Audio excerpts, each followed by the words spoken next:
My sister decided to make a joke at my expense right in the middle of my graduation. That moment felt like the peak of every time I'd let her walk all over me, make jokes at my expense, and steal attention. What should have been a day to mark a major personal victory, something I had fought so hard for, ended up being the moment my sister decided to grab the mic for herself. But things didn't start there. Back in Spokane, Washington, I always understood where I stood in the family pecking order. Vanessa was the headliner. I was the one behind the curtain, making things run. She had the charm, the social ease, the confidence that people notice right away. Me? I was the quiet, bookish one, buried in psychology textbooks and too shy to speak up. Our parents never said she was their favorite, but their actions filled in the blanks. Vanessa got a shiny new car when she turned 16. I got a second-hand bicycle with squeaky brakes. When she won Homecoming Queen, the house turned into Party Central, complete with catered food. When I got accepted into a local community college, Robert barely looked up from his newspaper. And honestly, it didn't bother me much at first. I thought maybe that was just the way things went. Some people were stars and some were just meant to clap from the sidelines. But that invisible script followed us into adulthood, and over time, it started to weigh me down. Vanessa jetted off after high school, chasing a PR fantasy in LA, and of course, she made it happen. She bounced around a few jobs until she landed one at a boutique firm that handled influencers and beauty clients. Her Instagram filled up with rooftop selfies, oceanfront yoga, and shots of perfect lattes with captions like, "Grind now, glow later." Whenever she came home for the holidays, it was with designer bags and sarcastic digs at our quaint little town. Meanwhile, I stayed where we grew up. I enrolled in community college, then eventually transferred to Eastern Washington University. I juggled a bookstore job, weekend babysitting gigs, and slowly made progress toward my degree. Some semesters I could only afford one course. Other times I had to take a break and save money. It took 10 long years to finish, a decade in the making, and every step felt like trying to climb a mountain in the dark without a map. When graduation finally came around, I almost skipped it. I told myself it didn't really matter. But my roommate Jade pushed me to go. She said I'd regret not having that moment for myself. Linda and Robert said they'd try to make it. And then, to my shock, Vanessa texted back immediately, "Wouldn't miss it for anything." Finally. "I thought you'd finish after me and my imaginary future kids." That should have been my warning sign. The ceremony itself was lovely. It was one of those rare warm May days in Spokane. Families filled the rows of folding chairs on the university lawn, clutching cameras and tissues. I stood in line with the other grads, gripping my name card with sweaty palms. I scanned the crowd, looking for my people. And then I spotted her, Vanessa. Dressed in a tight white dress and oversized sunglasses on a cloudy day, she looked like she was at a movie premiere. Linda and Robert sat beside her, smiling faintly. Vanessa gave me a little wave, like I was someone vaguely familiar from TV. Then it was my turn. My heart raced as I stepped up. Dr. Harris shook my hand and gestured for me to move forward. Rachel Alcott, Bachelor of Arts in Psychology. I walked across that stage with my head held high. And just then I heard it. "Wow, took you long enough to finish school." Vanessa's voice rang out sharp and clear. People turned their heads. Some chuckled awkwardly. Dr. Harris blinked and looked her way before leaning over to whisper, "She's not actually on the list, right?" I laughed, not because it was genuinely funny, but because it was just so ridiculous. Vanessa's smile dropped. She looked irritated. She yanked the ceremony program from Linda's lap and started flipping through it like she was searching for proof of some oversight. Then she stood up. I had no idea what she was about to do, maybe demand I be removed from the program. Maybe she just wanted everyone to look at her again. Whatever it was, security wasn't having it. "Ma'am, we need you to take your seat." "Excuse me? Do you even know who I am?" she snapped. One of the guards didn't even flinch. Dr. Harris gave me a playful wink and moved on to the next graduate. It all felt bizarre, like something out of a dream I wasn't sure I wanted to be in. As I stepped off the stage, holding my diploma tight, a strange lightness settled over me, like I had finally stepped out of someone else's shadow and into my own spotlight. The next morning, my phone was blowing up. 30+ unread messages. 5 missed calls, most of them from numbers I didn't recognize. My stomach dropped. For a second, I honestly thought something terrible had happened. That's when Jade knocked on my door, catching me mid-toothbrush. "You've seen it, right?" she asked, her phone already held out. "Seen what?" I asked, confused. She passed it to me, and there it was, TikTok. A video of me walking across the stage, perfectly capturing Vanessa's loud jab, followed by Dr. Harris's dry response and my startled laugh. Someone in the audience had recorded the moment, added subtitles, and laid it over one of those trending sarcastic audios, you know, the slow clap kind. It had already racked up over 500,000 views. By nightfall it had hit 1.3 million. The comments were brutal. People were tearing Vanessa apart. Some thought she was an ex-girlfriend trying to ruin the moment. Others dubbed her the final boss of jealous siblings. A few internet sleuths went further and dug up her actual Instagram. It didn't take long for folks to figure out who she was. That's when she lost it. She called me totally unhinged. "You think this is hilarious?" she snapped. "You're letting total strangers call me insane." I tried to stay even. "Vanessa, I didn't post that. But you're not stopping it either. You haven't said a damn thing. What do you want me to say? It's literally what happened. You said it. People saw it. You're seriously not going to defend your own sister?" she barked. I wanted to shout back, "When have you ever defended me?" But I bit my tongue. She hung up before I could say another word. 2 days post-blow-up, Jade handed me a thick envelope with a dramatic arch of her eyebrow. "She wouldn't," I said. "She did," Jade replied. Inside was a letter from a law office in Los Angeles. Vanessa was threatening to sue for defamation, reputational harm, emotional damage. The whole dramatic checklist. I read the thing 3 times before bursting into laughter. She really thought I'd fold. That I'd beg forgiveness, take down a video I didn't even post, and maybe even issue a public apology. But Jade, ever the rational one, gently urged me to talk to a lawyer, just to be safe. I did, but it turned out I didn't need one. As the internet does, it connected the dots quickly. Within days, people were exposing her all over again. Her influencer clients started distancing themselves loudly. One major wellness brand, Serenity & Company, posted an Instagram story basically saying they didn't tolerate bullies, even when it came from someone's own family. That post blew up even more than the original video did. In the end, Vanessa's own behavior cost her more than my silence ever would have. Then just like that, the storm passed. No more legal threats. No more frantic calls. The snide messages stopped. She just disappeared. It actually took me a minute to realize she'd ghosted me. I was busy trying to figure out what life looked like after school. I was job hunting, juggling interviews, and working part-time at a mental health nonprofit, thanks to a tip from Jade. And for once I was starting to feel something close to proud of myself. A few cautious weeks later, I pulled up to my apartment and found Linda sitting on the front steps. She looked uneasy. Not upset exactly, just like she had something unpleasant to deliver. "I spoke with your sister," she said. "She's planning to come back to Spokane. Just for a bit." I blinked. "Why?" "She says it's temporary until things cool off in LA. I didn't ask what things. I didn't have to. Linda gave me that cautious mom look. The one that came before asking me to be nicer than I felt. "Rachel, maybe you could try being the bigger person." There it was. That line again. The one that had been drilled into me since I was old enough to know what swallowing your feelings felt like. Be the bigger person. Don't take it personally. Let her have the spotlight. Be calm.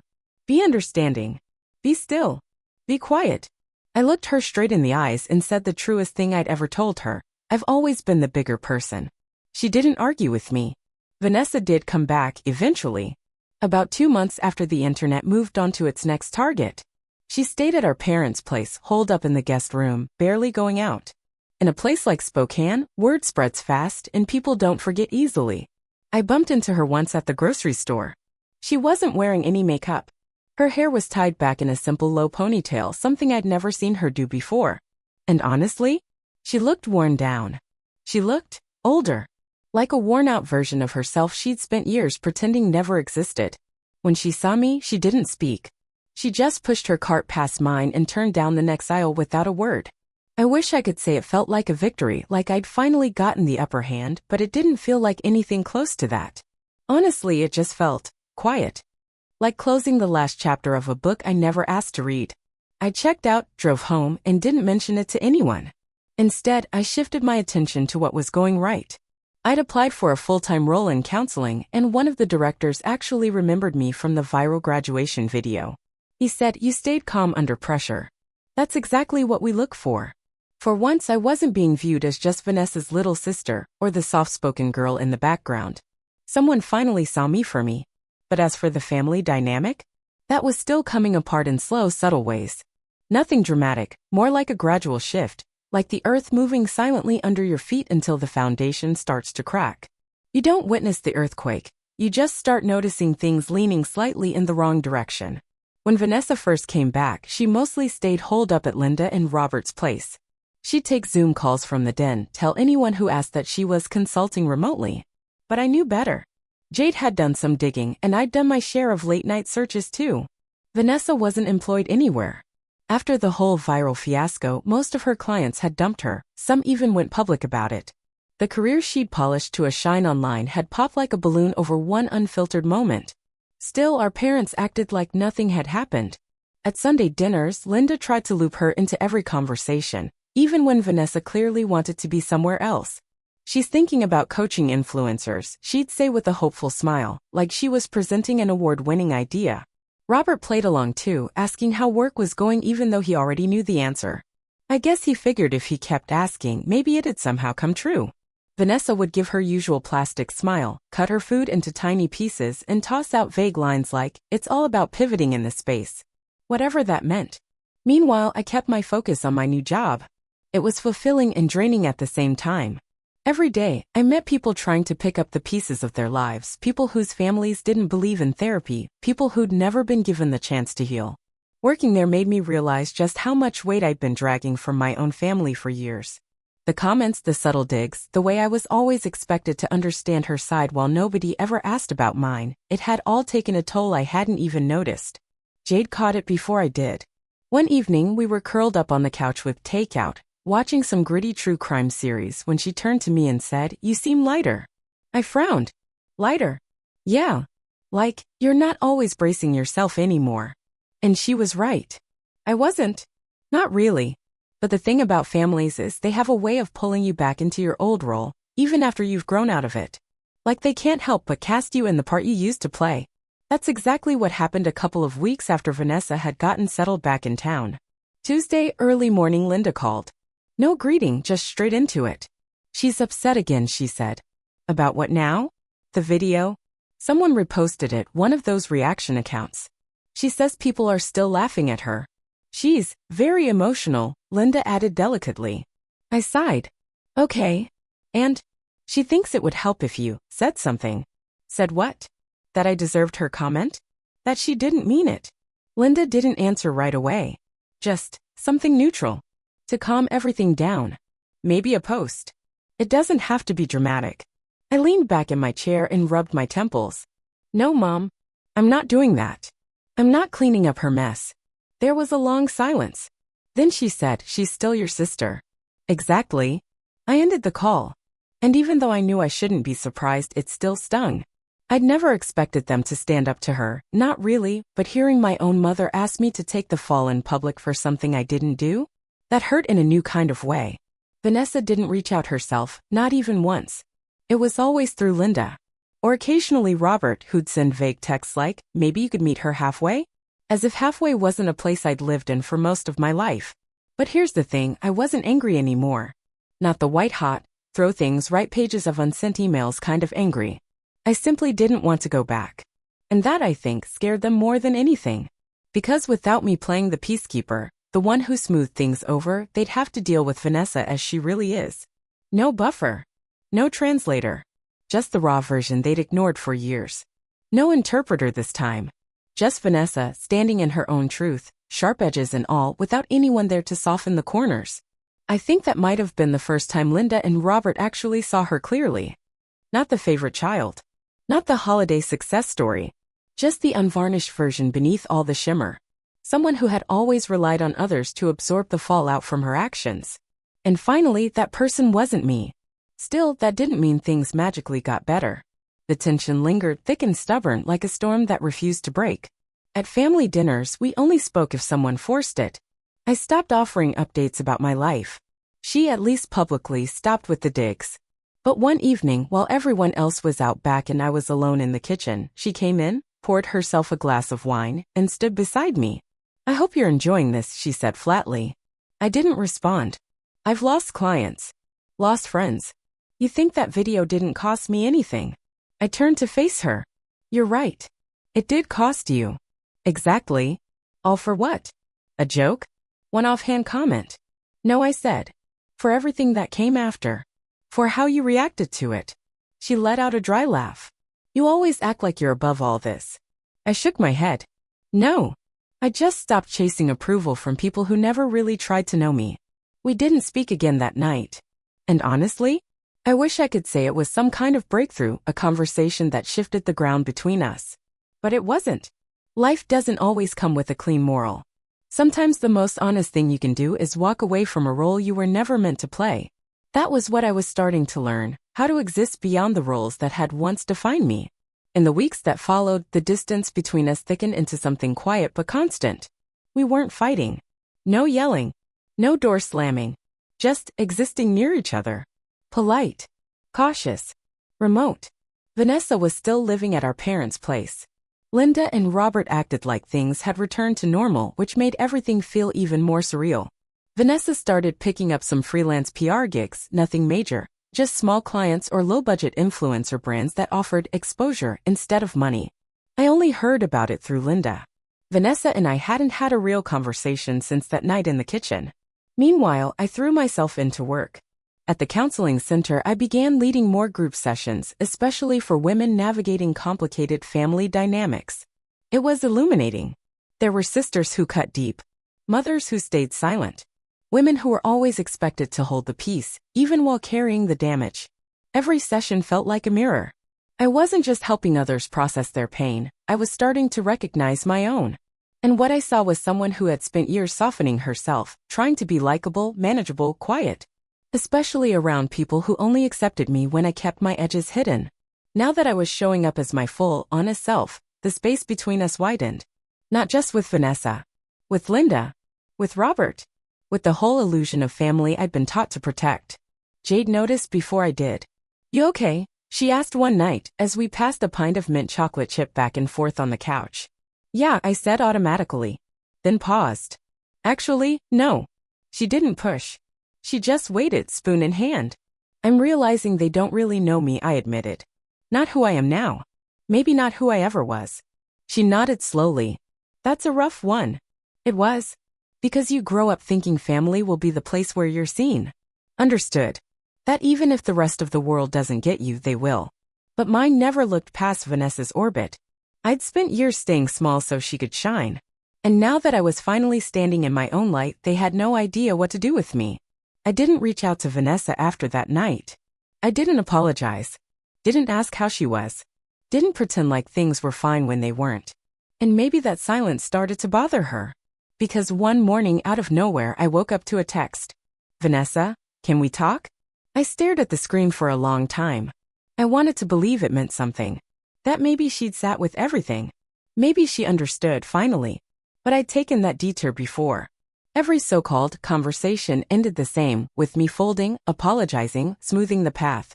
She walked away untouched. I stayed behind holding the weight. Still I responded. Me, about what? Hours passed. Then finally her reply. Vanessa, I don't know. Just, everything I guess. I told her I'd meet her for coffee. When I mentioned it to Jade, she gave me that look, the one that said really, but didn't say a word. You sure about this? Jade asked. No, I admitted. But I need to find out if anything's actually changed, or if it's just more of the same cycle. We met at a small cafe near Manitou Park. I arrived early, ordered a plain black coffee, and picked a quiet corner table. A few minutes later she walked in, sunglasses on despite the overcast sky, and asked for a matcha latte. Some habits really do die hard. She sat across from me, peeling the cardboard sleeve from her cup like it might shatter. I didn't think that video would blow up like that, she said softly. That's how viral videos work, I replied. I thought it would just land as a joke. A quick dig, that's all. You've always treated things that way, like it was never a big deal. Like I was just too sensitive. There it was. The old script still clinging to life. I didn't say more. She exhaled, leaned back. I'm not here to argue, she said. Then why are you here?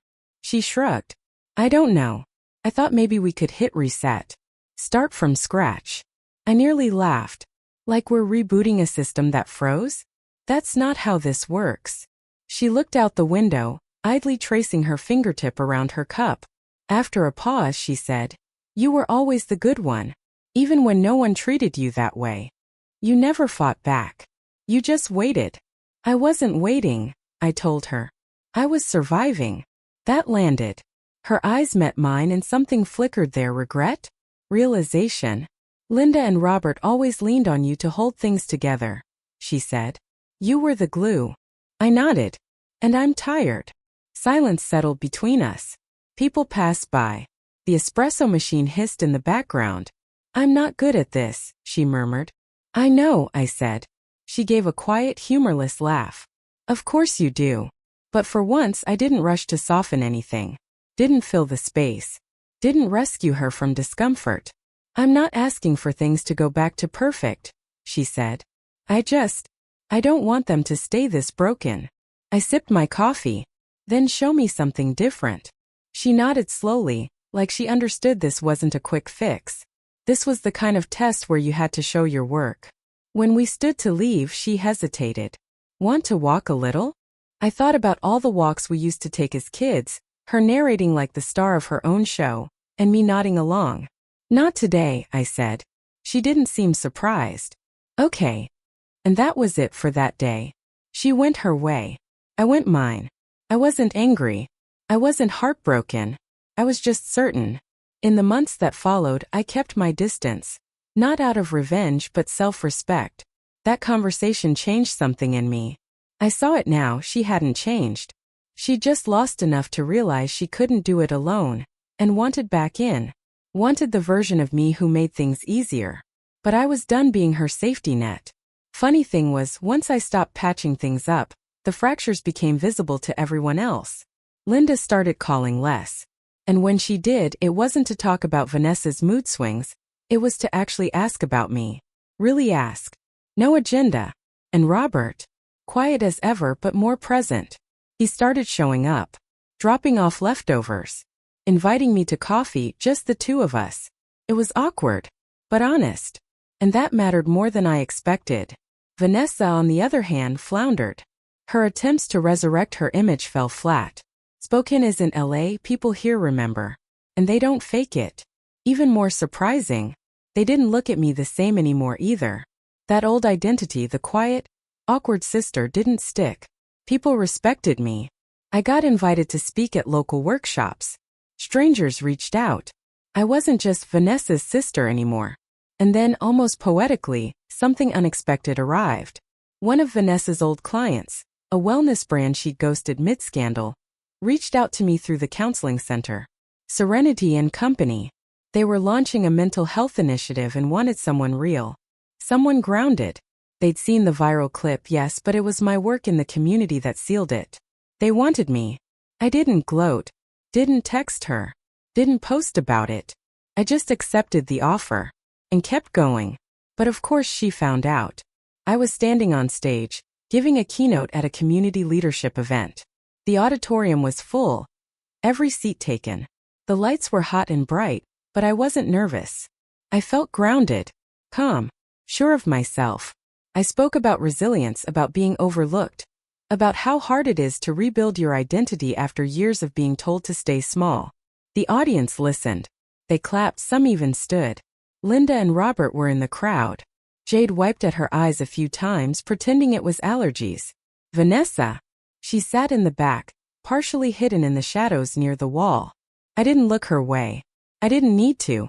The most powerful moment came after the speech, when people started lining up, not to ask about her, not to mention the viral clip, but to thank me. They thanked me for being honest. For putting their experiences into words.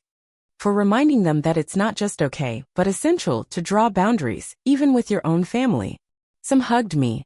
Others simply nodded, their eyes full of something quiet and knowing. And somewhere in the middle of all that, Vanessa slipped out a side door. No scene. No final word. Just, gone. About a week later, she broke the silence with a single message. Vanessa, you did good. I didn't realize people saw you like that. I stared at the screen for a while. Then locked my phone and went back to what I was doing. I didn't need her validation anymore. I had found my own voice. My own ground. My own calm. And that was the real power. Not the viral moment. not the applause. Not that people laughed at her or rallied behind me. The real victory was that I no longer had to shrink to make space for someone else's shine. That I wasn't waiting anymore for her praise or anyone's. That the spotlight she once used to eclipse me didn't matter because I had created a life that didn't need it. I was standing in my own light now. And I was finally undeniably free.